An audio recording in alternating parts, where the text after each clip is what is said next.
listening to the Author Inside You podcast, a weekly podcast designed to motivate you to finish writing a book, choose a publisher, and have your work build an audience. Keep listening if you're looking to get propelled into the next chapter of your life. And now, it's the Author Inside You podcast with your host, Leah and Matt Rafferty. Hello and welcome to the Author Inside You podcast. I'm Matt Rafferty. And I'm Leah Rafferty. Today our guest is Amy Reichert, author of The Coincidence of Coconut Cake. Amy's a mom, an amateur chef, and a cider enthusiast. Plus, she's earned her master's degree in English literature. Welcome, Amy. Hi, thank you for having me. Sure. Thanks for joining us. So tell us a little bit about where did this book idea come from, or were you always wanting to write a book? I don't know if I'm the rare author, but I am not one of those authors who always wanted to be a writer. In fact, if you had asked me maybe 7 years ago if I would ever write a novel, I would have laughed at you because this was just not on my radar at all. I went to college and studied literature because I loved reading, and I was thinking about going into academia, and then I realized that I wasn't really built for that world, and I stumbled into technical writing, which is obviously very different than creative writing, and did that for 8 years. And I learned a lot about writing concisely and taking critiques. And it wasn't until I was staying home, I left that position, stayed home with my kids for a few years. And when they started going back to school, I had this opportunity where I could think about what I wanted to do next. I have a wonderful husband who works his tail off, and I have the luxury to choose what I want to do versus just have a job just because we have to have money. Well, that's nice. So it is super, super nice, and I know how lucky I am. Someone recently referred to their husband as their sponsor of the arts, and I really like that. Yeah, that's very nice, yeah. My husband is my sponsor of the arts. And at that point, I don't know if you've heard of NaNoWriMo. For any listeners that are not familiar with NaNoWriMo, it's National Novel Writing Month, and it happens every November. And the idea is to get yourself into the daily habit of writing. And the goal is to write about 50,000 words, which is about 2/3 the length of a regular novel, and within that month. But the real goal is to just write consistently. Well, I started hearing about this about 6 years ago, and then I started thinking about ideas. If I were going to because I've always told myself stories, and I've always loved stories. I watch TV, I read tons of books, I love movies, and so I started thinking, well, what if I started writing my stories down that I tell myself, and then combine that with this National Novel Writing Month, and I started thinking about ideas. And I love Wisconsin. I love Milwaukee. I think that the Midwest is a bigger area, is a really special place that doesn't get covered a lot in literature. Mm-hmm. It always seems like people are writing about the coasts. So I knew I wanted to set it here. And I knew, because this was my first novel and I had absolutely no idea what I was doing, I wanted to limit the things that I'd have to think about. So I picked restaurants, which is an area that I'm very familiar with. I worked all through high school, all through college, all through graduate school in restaurants. So I'm very familiar with how kitchens work. And then after college, I became a very avid home cook. So I'm not to brag, but I'm pretty darn good in the kitchen. Good. So I felt very comfortable writing about that world. And I also love to read books that have just a little bit of romance in it. I love those first moments of love when you get all swoony. So I knew I wanted that in my book. And so I started thinking about who would be the most challenging person for a chef to fall in love with. And that's where I came up with the idea of a restaurant critic. So that's where I got my two main characters for The Coincidence of Coconut Cake. And from there, I just started expanding, thinking about places in Milwaukee that I wanted to showcase, because the story is not just a love story between the two of them. It's also falling in love with yourself and learning to love yourself, but also learning to love place. Lou is the chef, and she really, really loves Milwaukee, and she shares that love with Al, the restaurant critic. And so I was able to showcase some of my favorite places and some of my favorite foods that are available. So it was really, really a fun book to write. And it took me, I like to share this little tidbit because some people think that it doesn't take very much time. But from the day I started writing and opened the first Word document until the day it was published was 1,782 days, which was just, That's a long time. It is. Thankfully, there's an app that'll do that math for me. Oh, okay. So it's just under 5 years. It was a really long process to get from start to finish. But how gratifying when you finish. Yes. And so did you start it in November with the contest you were telling us about? I started like taking notes and writing outlines before that September. It would have been September of 2010. But that November is when I started actually writing it. So that was your incentive. That really got you to say, okay, I'm really going to do this, do you think? Or It really did. It got me hooked. Unfortunately, I only got about 10,000 words in. And then my husband and I decided to move houses. So I had to get one house packed up and I had to get another house all cleaned up. And then my kids got lice and life ran in the way. Oh, it was a nightmare. So I didn't get too far, but I'd caught the bug and I'd started meeting other people who also were writing and realizing that this was a really cool community and I wanted to spend more time there. And I didn't really get to finish it until the next summer because at that point, of course, we'd settled into the new house and everything was done. And I finished it that summer. Where did you meet people in the writing community? I met everybody for that first year and a half online via Twitter. Most of it was in Twitter because I would just start following agents and I would follow editors and then I would see who those people were following. And then I would see who was interacting with them, and they were writers who were like me, who were trying to write a new, their first book. And so I started looking at who people were following and who was responding and who they were talking to, and that's how I would find people to follow. Very interesting. Yeah. You can learn a lot by looking at that kind of stuff. And people who were saying things that I responded to or had a sense of humor that I liked. And I actually just, for a really long time, because I know a lot of people are intimidated by Twitter. They're like, oh, I don't know what to do there. You don't have to do anything. You can just be a voyeur and you can look and you can listen. So it was a good year and a half before I ever interacted with anybody on Twitter. I just followed people. But you were learning things as you were following. Right, because I didn't know anything and I was too shy and I didn't want to do it wrong. So I just watched and I learned a lot that way. And I think it's really important for people who are looking to get published to follow authors that you admire and whose careers you admire, because you'll pick up, you want to in some ways emulate what they've done, so you can pick things up that way. And follow, if you're looking to get an agent, you want to follow agents. If you're looking to self-publish, you'll want to follow successful self-published individuals. So yeah, you can learn a lot that way. So that's where I started. That's a great method of finding I never thought about that. That's very good. Thank you for sharing that with our listeners. You're welcome. Yeah, so basically you should Twitter stalk is what I'm telling you to do. Okay, good. So you finish writing, you write the book. How did you get an editor?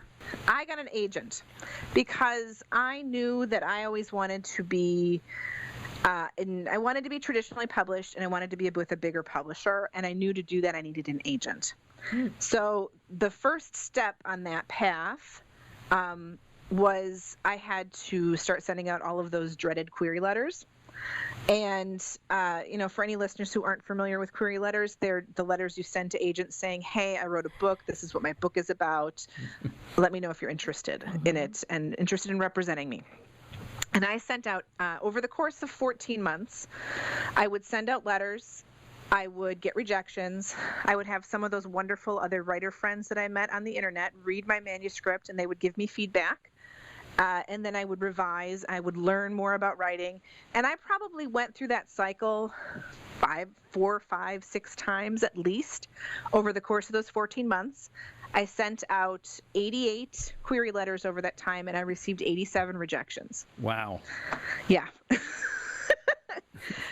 But I will say that the manuscript that I started with, while the story was very much the same, my ability to tell the story and the craft of my level of skill evolved so much over those 14 months because I didn't know what I was doing. I didn't know how to tell the story. I just needed to, so I learned how to tell it better, and I kept studying and I kept improving, and I knew I would get there eventually. That's great. So, persistence. I'm glad you stuck with it. Yes, me too. Yeah, I bet you are. Turned Yeah, out okay. okay. Yeah. How did you go about finding the agent? There are wonderful websites. Query Tracker is the one that I used, but I also know there's Agent Query. And then I know there's a book that's put out every year. I think it's affiliated with Writer's Digest, but I'm not sure.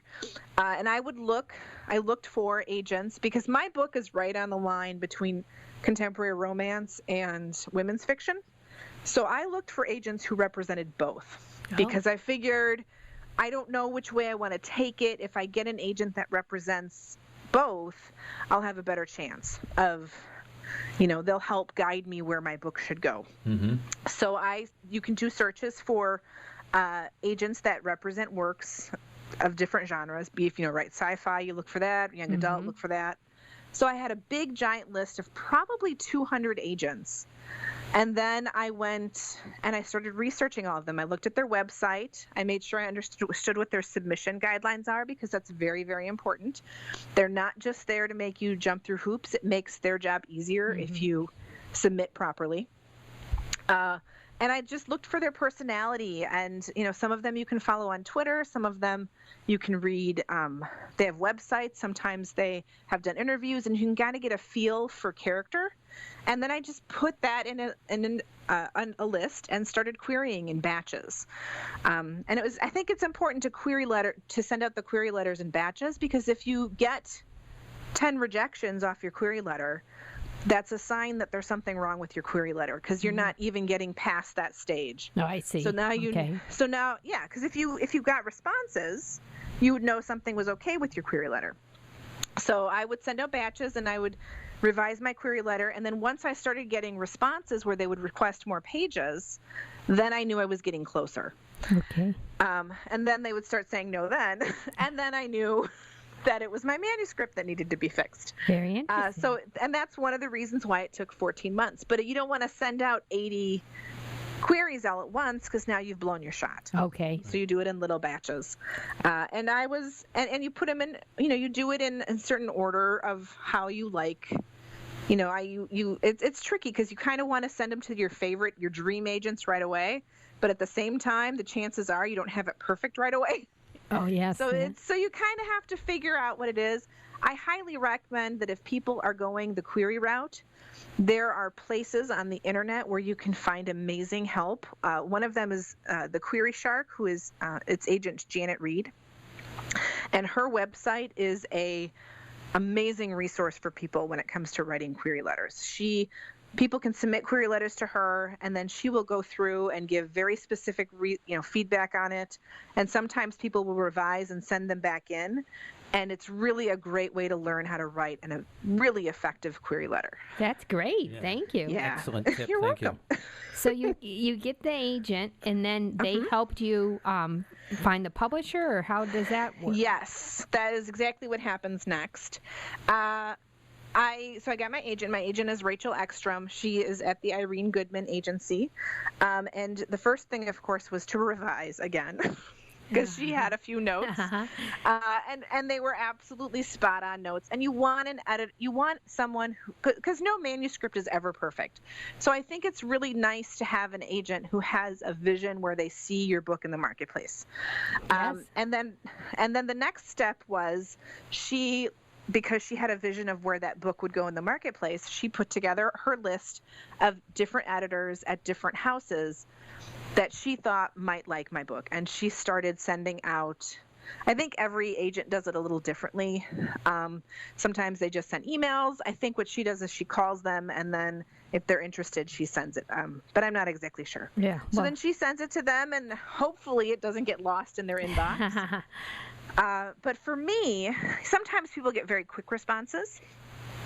For me, this was another 10-month process where I would get real close and then would ultimately get rejections. And the interesting part of my story, because every story is different, which you will quickly learn the more authors you talk to. The editor, who's actually my editor at Gallery, which is an imprint at Simon & Schuster, we never submitted to her. What ended up happening is she was at a different publisher. I will call publisher A. And if an editor likes a manuscript that's been submitted to them, they will often pass it to a couple people at the publishing house to read over and get a second opinion. Okay.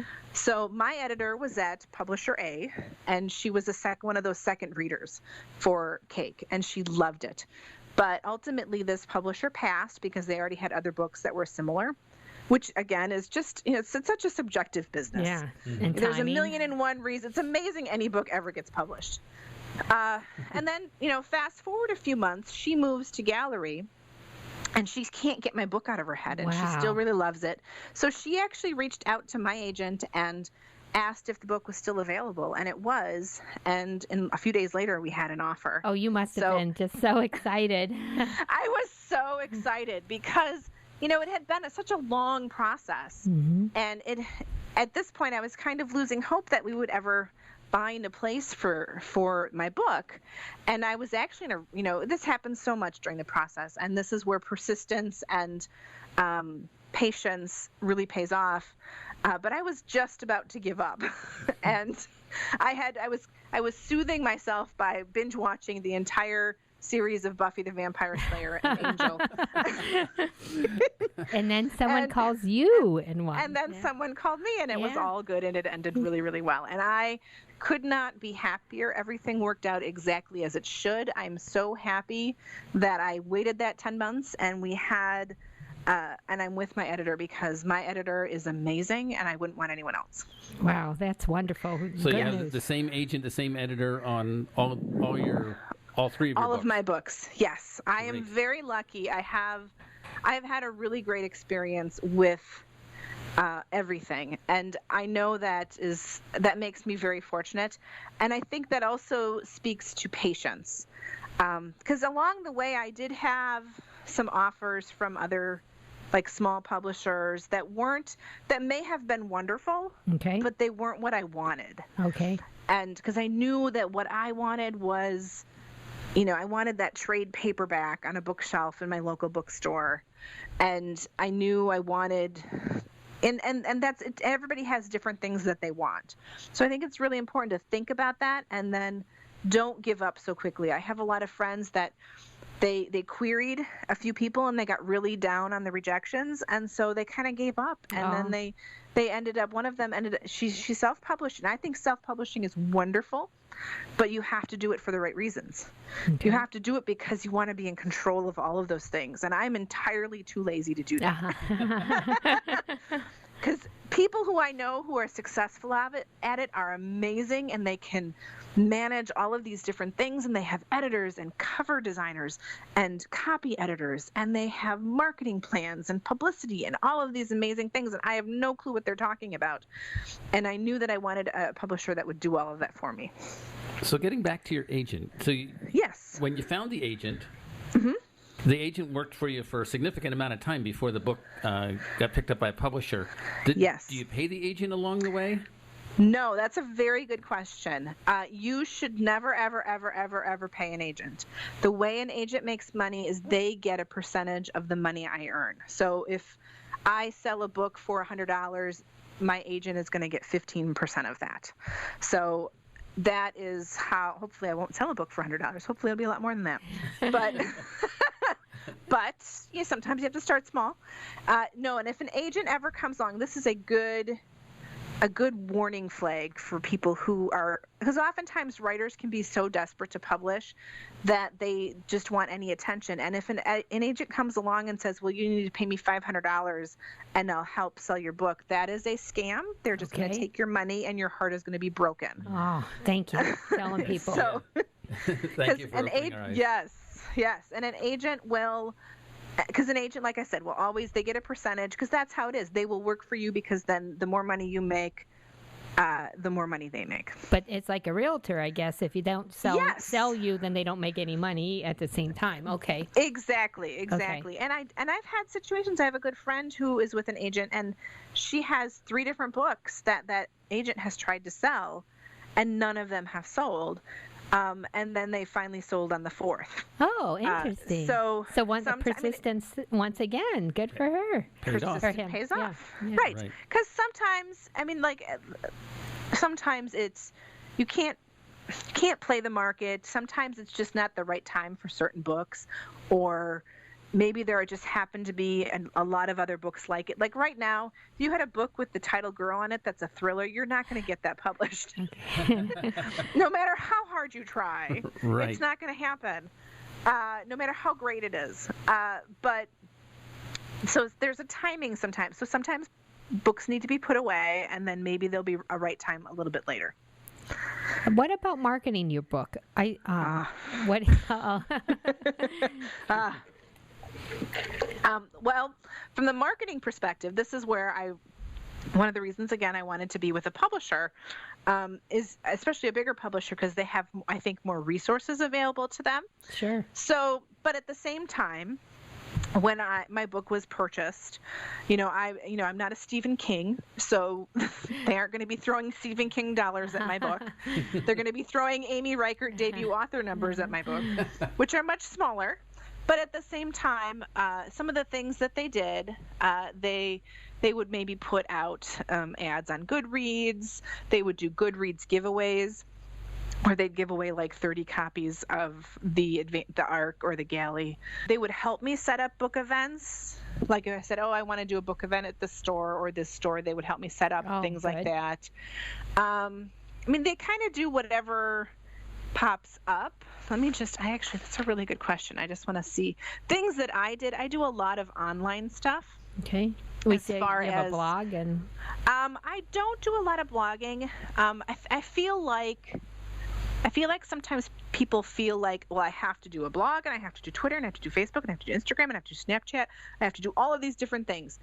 And I think it's really important to do the things that you like to do, because if it becomes a chore, you're going to hate it, and it's just going to become a horrible thing. And I think ultimately that appears on the other side. The people who are wanting to participate with you, say on Facebook, if you hate Facebook, it's going to be reflected in how you interact on Facebook. Right. You end up spreading yourself too thin. Exactly. So I try really hard to just do the places that I like.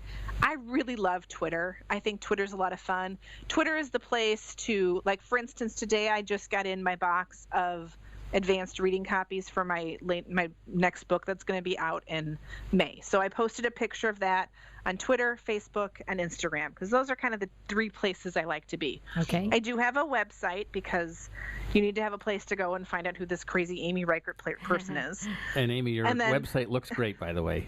Thank you very much. I just had it redesigned last year. Great. Well, it's simple and it's easy to, you look at it and you can tell exactly what you're looking for. Right. Not a lot of scrolling just to find your contact information or the title of your books. Thank you very much. I actually went with a web designer, and I think this is really important when authors are designing web pages.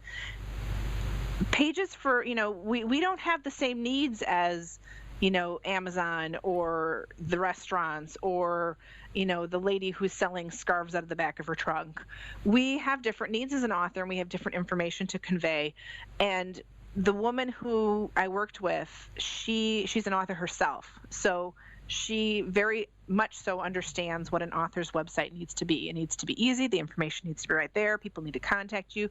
Your books need to be front and center. Right. So I thought that was really, really helpful. And if anyone really likes it and needs their website designed, you can find her information on my website somewhere. Excellent. That's great. So that kind of leads us into our last 2 questions. Okay. What's the best advice you can give fellow authors who are writing their first book, and what's the best way people can get in touch with you? Excellent. And this is not new advice, but you really do need to read and you need to read in the genre you're writing. So I write what's considered light commercials, women's fiction, kind of sometimes contemporary romance. So I read a lot of books in that category, and a little bit beyond. And then also completely outside my category, I still like to read science fiction and fantasy. I still like to read historical romances, because reading good literature is going to inspire you to be better.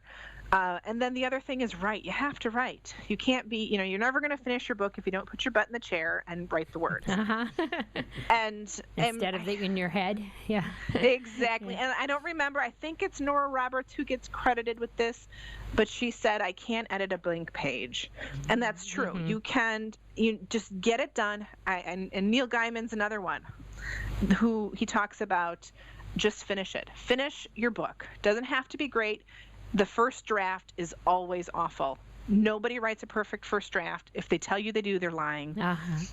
All of the magic happens in the third, fourth, and fifth drafts, in my opinion, because that first revision is all about getting the story right and filling major, huge plot holes and getting things sorted. And then it's in that third and fourth and fifth where you really start to find all of the magic, and you start to really find the word choices and the nuances and the layers that you can bring out. So I think you need to read and write, and I would also say be patient but be persistent, and always learn. Always be looking to learn and become a better writer. Nobody is perfect. Right. Stephen King's still trying to get better. And then people can... Well, it's true, right? Everyone can improve. Right. Everybody. No book is ever perfect, ever. And just for self-respect, you want to improve, too. You know what I mean? Exactly. I always want to be getting better. And the only reason any book ever gets published is because we have deadlines. Okay. Because somebody is prying it out of our dead hands. And then as far as getting a hold of me, people can find me if they go to my website, which is www.amyreichert, AMYEREICHERT.com. You can find my Twitter on there, my Facebook, my Instagram. Those are the Twitters where you find me the most, but you can find me all over the place. But that's where I am. And then soon in this May, I have my third book coming out called The Simplicity of Cider. And so I will hopefully be popping up at a few bookstores around the country. That looks like a neat cover. I like the cover of that. Thank you. I'm very excited. Well, all your covers are very nice, actually, but I just saw the blue I like the blue, I guess. I've had really great covers. I have no complaints in that department. Where's the best place for our listeners to purchase your book? They can purchase my books pretty much wherever books are sold. Definitely Amazon, Barnes, iBooks, a lot of local bookstores. If they don't have it in stock, they can order it. If you prefer to shop with your local independent, which is what I encourage if you can afford it. And also it's an ebook. It's an audiobook. So kind of pick your poison. And if you're lucky, it's even at some Targets. My two books are even at some Targets. Great. Congratulations. That is so cool. Thank you. It is really, really cool. I spent a lot of time in Target, so seeing my books there I can't imagine. That must, wow. This is me. Hey, look, everyone. This is my book. I know. And I would be in the book aisle, and, inevitably my books are on the bottom shelf, but I'd be sitting there with my face next to the book trying to take a selfie, and I'm sure people thought I was nuts. Oh, that's wonderful. I love that. What's that lady doing on the floor over there? Don't look, kids. Don't look. Yes, exactly. Oh, the silly things we do. Yeah.